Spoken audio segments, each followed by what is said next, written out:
참 예수님. 네, 오늘 연중 제2주일 복음은 요한복음입니다. 네, 요한복음에서 그 예수님의 첫 번째 기적을 소개해 주고 있습니다. 그 첫 번째 기적은 다름이 아니라 카나라는 동네에서 혼인잔치가 벌어졌는데 거기에서 술이 떨어졌어. 그런데 아주 급작스럽게 예수님께서 물을 술로 이렇게 변화시킨 기적을 일으키셨습니다. 네, 우리도 물을 술로 변화시키는 기적을 일으킬 수 있다면 얼마나 좋을까? 네, 뭐 포도주가 아니라 양주로 변화시키면 더 좋을지도 모르겠습니다.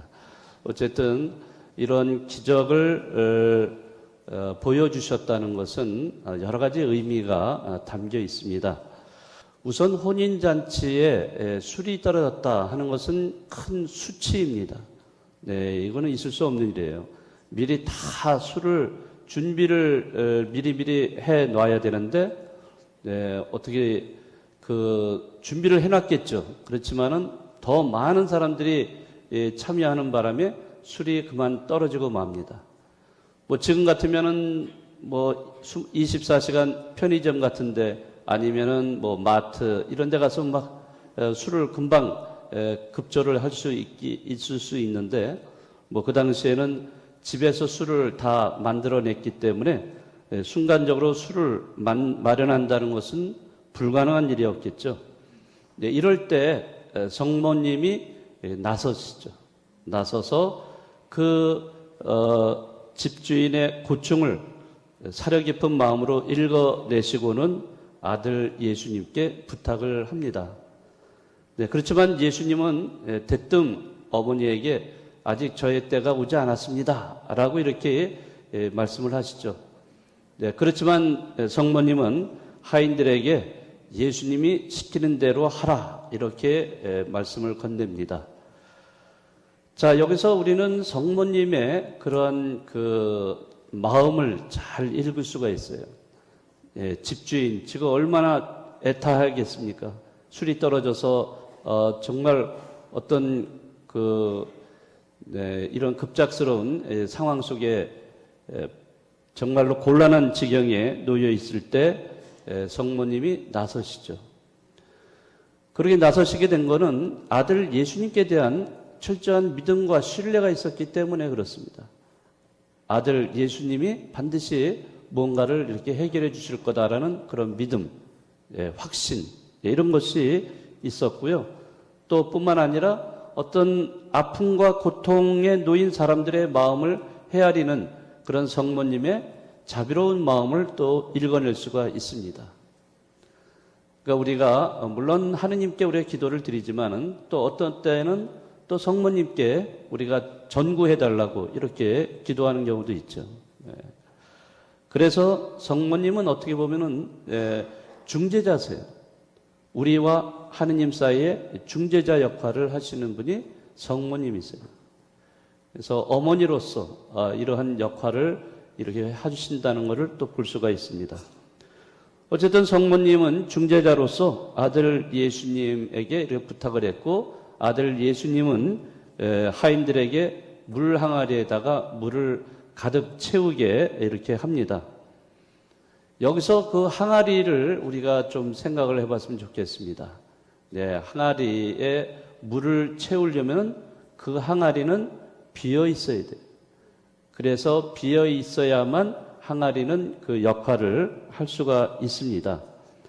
물이 술로 변하는 기적이 일어나기 위해서는 우선 항아리가 필요한데 그 항아리는 비어 있어야 된다는 거죠.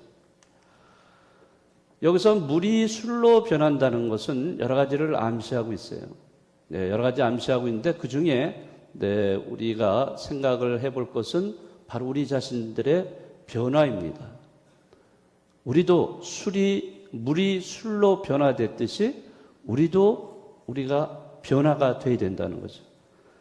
사실 평범한 물이지만은 그 물이 하느님 나라의 혼인잔치에 쓰일 물로 이렇게 예수님께서 변화시켜 주신 거예요. 바로 평범한 물이 바로 내 삶입니다. 내 인생이에요. 내 인생은 평범한.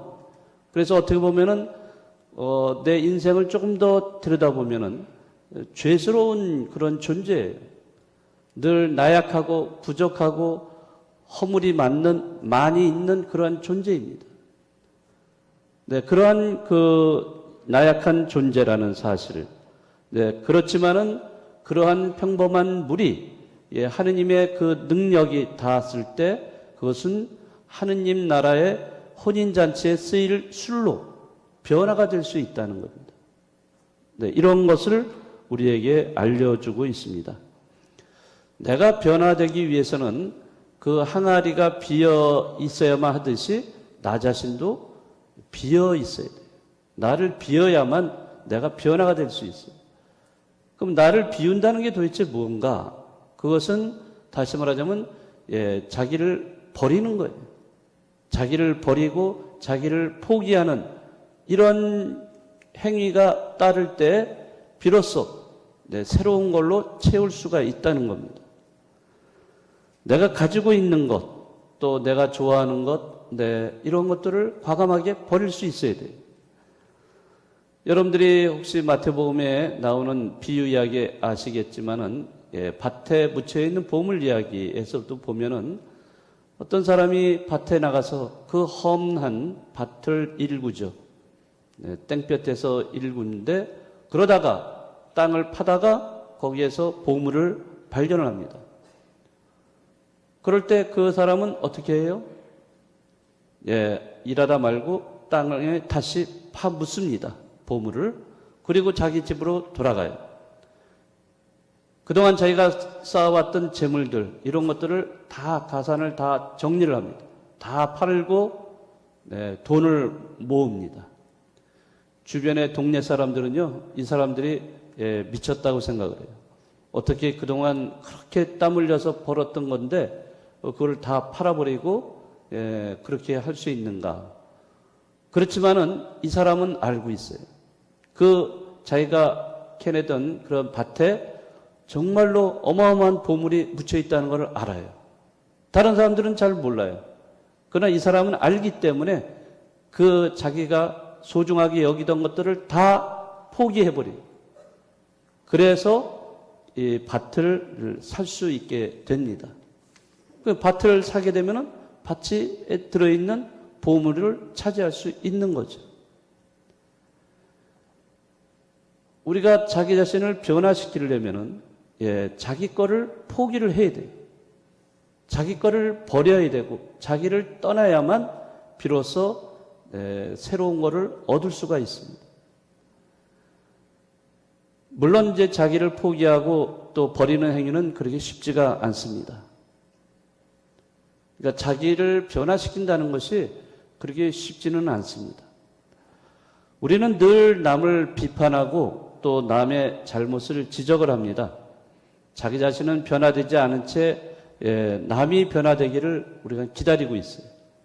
남편은 아내를 향해서 또 아내는 남편을 향하고 부모는 자식을 향하고 이렇게 하면서 이렇게 되면 좋을 텐데 하면서 상대방이 먼저 변화되기를 기다리고 있습니다.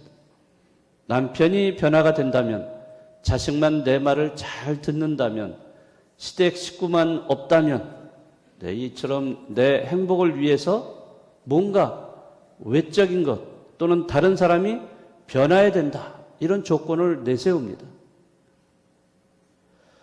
여러분들 많이 경험하셨지만은 과연 그렇게 상대방이 다른 사람이 그렇게 변할까요? 잘 안 변합니다. 변하지 않습니다. 상대방이 변화되기를 기다린다고 하는 것은 어쩌면 어리석은 일일 수도 있어요. 나는 이런데 너 왜 그러냐? 네가 좀 달라져라. 네가 변화해야 된다. 아무리 이렇게 해봐야 별로 소용이 없는 것 같아요. 그렇기 때문에 먼저 내가 우선적으로 변화돼야 돼요. 내가 물에서 술로 먼저 변화가 돼야 돼요. 그래서 내가 먼저 상대방을 용서해 줘야 되고 내가 먼저 사랑을 베풀어야 되고 내가 먼저 다가가서 화해하려는 태도 이런 것이 필요합니다. 그러니까 이러한 것은 자기 포기고 자기를 버리는 행위입니다. 자기를 내려놓는 거예요. 이런 내려놓기 위해서, 자기를 포기하기 위해서는 결국에 자기를 비우는 작업이 되는 거죠. 이게 다시 말하자면 회개라고 할 수 있습니다. 이런 회개의 과정이 따를 때 어떤 변화가 일어날 수가 있어요. 생각으로만 변화되는 건 절대로 아닙니다. 생각에서 말로, 말에서 행동으로, 또 행동에서 습관이 돼야 되고, 또 습관이 성품을 바꾸고, 그래서 내 자신이 인생이 변화가 될 수 있는 거예요. 그것은 회개의 과정입니다. 오늘 가나의 혼인잔치 이야기를 통해서 우리가 신앙인으로서 어떻게 살아가야 되는지 각자 우리 고민을 했으면 좋겠습니다. 자신의 진정한 변화가 이웃과 세상을 변화시킨다. 세상이 변해야 우리가 변한다가 아니라 내가 먼저 변해야 된다는 거죠. 그래서 자기 자신을 변화시키는 것이 어떻게 보면은 이것이 기적이에요. 기적. 오늘 물이 술로 변한 것을 기적이라고 하는데 바로 그것이 내가 먼저 그렇게 돼야 된다는 거죠.